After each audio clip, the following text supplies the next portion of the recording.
Balik Surigao City ang LGU na bunturan, kuyog ang mga kapitan, MHO ug Philippine Red Cross alang sa usa ka medical mission sa mga nalampurnas sa bagyong Odette sa milabayng tuig.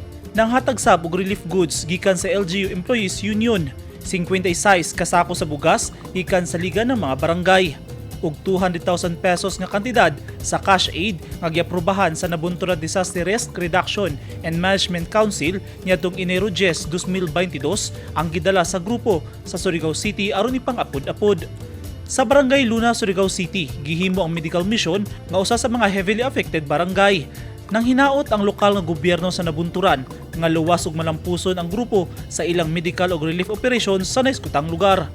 Mapasalamaton usab ang LGU Nabunturan sa tanang nakigtambayayong kanila sa donation drive ug nakighiusa aron matabangan ang mga apektadong residente sa Surigao.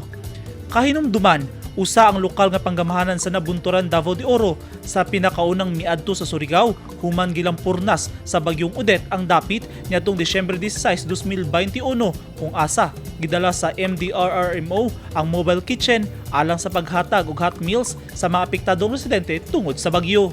Eugene Hinutan, Newsline Philippines. Stay safe.